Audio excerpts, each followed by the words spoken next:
Sometimes the great difficulties and problems that we're encountering are actually a sign that we're right in the middle of where Yah wants us to be. Hi, this is Barry Phillips with 10-Minute Torah, Day 2 of the Torah portion, B'Shalach, which means when He's sent. And we are today in Shemot, or Exodus chapter 14, the first 4 verses.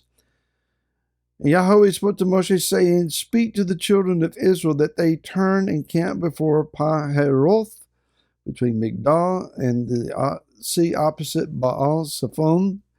Camp before it by the sea. For Pharaoh shall say of the children of Israel, they are entangled in the land, the wilderness has closed them in. And I will strengthen the heart of Pharaoh, and he shall pursue them. But I am to be esteemed through Pharaoh and over all of his armies. And the Mitzrites shall know that I am Yahweh," and they did so. Yah's got a plan. He's always got a plan. Matter of fact, He's had His plan from the beginning, and His plan, it just simply doesn't change. Yah's plan is not our plan. He does not do things our way. That's very rare.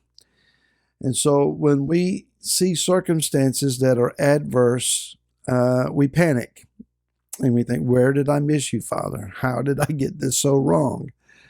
Well, it could be that you're right where you're supposed to be. All of us have heard someone stand and testify and say everything went so smoothly and it fell so perfectly in place. We just knew that the Lord was right in the middle of it. Well, that does happen, and we are very thankful for those times. However, it would give us the idea that if things are going contrary to our desired perception of how things should go, that we have missed Him somewhere, and it's because we've missed Him that we are now having problems. Somehow we've gotten out of His will and into our will. Well, the reality is that issues and challenges and obstacles are going to come up in the best made plans, even the plans that Yah has sanctioned and approved. So think about this. Many of you can relate. You plan for Sukkot. You've got all of your equipment together, your camping equipment, or your RV is ready to go, or you have secured your lodging. Food has been worked out. You got plans for activities. Everything is set in order. And then people show up. And within a week of being together in a community setting, it's often the case that somebody's going to have a hurt feeling or misunderstanding or something. And Yah allows that. Is that because, well, we're out of His will for celebrating Sukkot? By no means. Well, we were at the wrong location. That has little or nothing to do with it. It's people. And because people are involved, there are variables to the perfect will of Yah.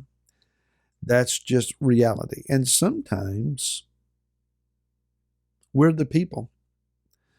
I remember a few years ago, we had this perfect plan. We had a nice new tent that we were going to set up on a piece of property.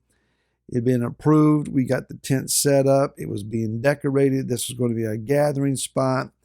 It was all going to be very nice. We were getting ready to set up the chairs and everything in there. We went away for a little while, and before we could get back, the wind whipped up, and sailing like a kite through the air, this well-grounded, pegged, secure tent was picked up, and it was in pieces and bent metal everywhere. So much for that. Was that the devil? No, maybe not. Was it Yah? Probably not. It was just one of those things. And so we have to shift. We had to redo our plans. Well, it wasn't that we were in the wrong place or doing the wrong thing. It was just one of those things. Here, Yah says, I want you to go down to this narrow, confined beach. You're going to go through a small gap. You're going to come out onto a beachhead, and you're going to be facing the water of the Reed Sea. And there's not going to be any way out. And Pharaoh's going to entrap you there. And I'm going to get glory and honor over Pharaoh and all of his army. It doesn't mean that in between the beginning and the end result of all of that, that the people didn't panic. They didn't blame Moses or Moshe. They didn't want to retreat and surrender. All of those things took place. Was it because Yah wasn't in the plan? No, it was his plan. But his plan was, Moshe, don't listen to the mumbling and grumbling and panic of the people. Take the rod, stick it out of the water, and call for me to do something. Matter of fact, at one point he said, Moshe, what are you praying about? Act. Stop fooling around. And so we have this understanding at times then, well, it's because Yah's not in here. Well, consider this. Abraham and Sarah. Sarah was barren when she needed to have a child. She was taken by a foreign king twice. Hagar usurped their marriage and tried to destroy them. There was the calamity with Lot. There was war. There was the offering of Yitzhak on the altar. Yitzhak's sons went to war against each other. Esau tried to kill his brother. Yaakov had to flee to Laban, where he worked for 20 years and ended up with 4 wives, 13 youngins. His daughter was raped by a prince. His sons went and destroyed every man in that area. His sons fought one another. Joseph was lost to him for many years. His sons lied to him. Famine hit, and he had to leave town and go down to a foreign country. It got bad. Things happened, and you would think, well, they were out of Yah's will. No, they were right smack dab in the middle of it.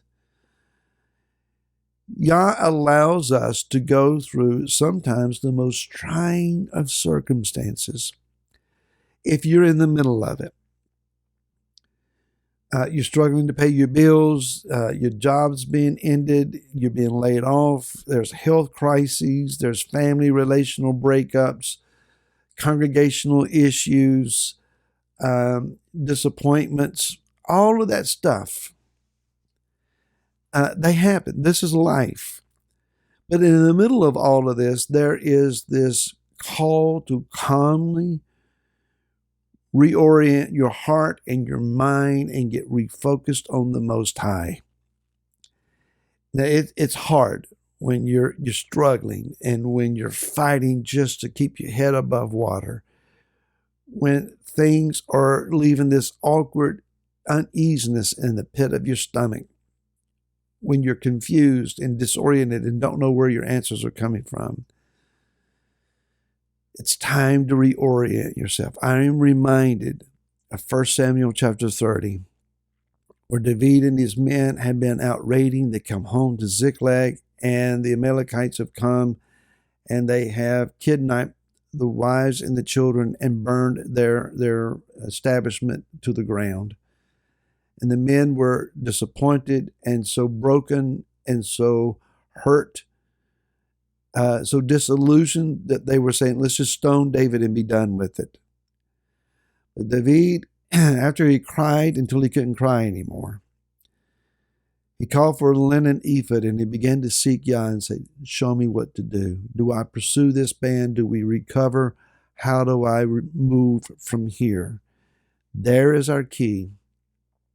It may sound passé, it may seem redundant. Yeah, that's the pat answer for everything. But when everything is breaking apart, Moshe cried out. And he cried out to the place where Yah says, it's time to stop praying. It's time to start acting. We pray, we get reoriented, we get refocused, we start hearing from him again. It may even be a reproving word that we need to hear. But then we act. Then we make decisive, calculated steps that Yah would direct us in. And the waters will part, and we'll get over to the other side. We can do this, and I'll see you again tomorrow. Until then, shalom.